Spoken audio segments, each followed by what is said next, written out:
भैया हमारे लिए हमेशा खड़े रहते हैं, इसलिए उनकी बात का मान तो तुम्हें रखना चाहिए था ना।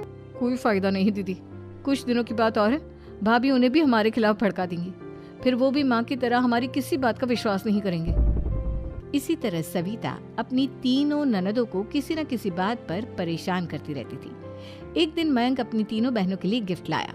क्या रेशमा, ये तुम्हारे लिए हार का सेट, रेशमा तुम्हारे लिए सुंदर सी ड्रेस, और मनीषा तुम्हें किताबें पसंद है ना, तुम्हारे लिए किताबें लाया हूँ। थैंक यू भैया। थैंक यू भैया। थैंक यू भैया। करिश्मा, तुम्हारा नेकलेस कितना सुंदर है, ये भैया कहाँ से ले आए होंगे? मैंने भैया को 3 दिन पहले फोन पर ये डिजाइन दिखाया था और आज भैया ये ले आए। सविता तो अपनी ननदों के गिफ्ट्स देखकर जल गई और करिश्मा का नेकलेस तो उसे भी बहुत पसंद आया था। अपनी बहनों के लिए कितना अच्छा नेकलेस लेकर आए हैं, मुझे कभी कोई गिफ्ट नहीं दिया, मैं आज ही ये हार चुरा लूंगी। रात में सविता करिश्मा का हार चुरा लेती है और इसी तरह उसे अपनी ननदों की जो भी चीज़ अच्छी लगती वो उसे मांगती नहीं, बल्कि रात के अंधेरे में चुरा लेती। इसी तरह दिन बीतते गए और सविता ने मयंक के दिल में भी उसकी बहनों के लिए नफरत पैदा कर दी। एक दिन मयंक ने करिश्मा और रेशमा के लिए रिश्ता देखा और ये बात उसने घर में सबको बताई। माँ, करिश्मा और रेशमा के लिए बहुत अच्छा रिश्ता आया है, वो लोग कल इन्हें देखने आ रहे हैं, आप और सविता मिलकर सारी तैयारी कर लेना। ये सुनकर करिश्मा और रेशमा खुश हो जाती हैं, लेकिन सविता सोचती है अगर इन दोनों बहनों की शादी हो गई तो घर और बाहर का काम कौन करेगा?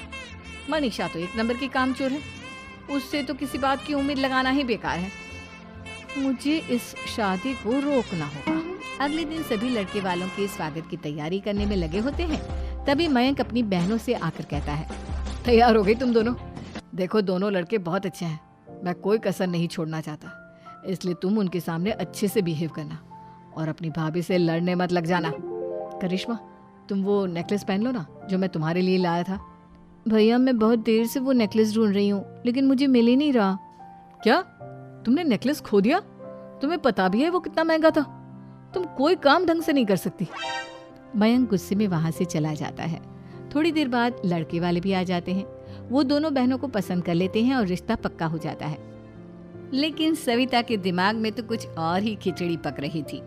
वो पंडित जी के पास करिश्मा की कुंडली लेकर जाती है और उन्हें पैसे देकर करिश्मा की कुंडली बदलवा देती है।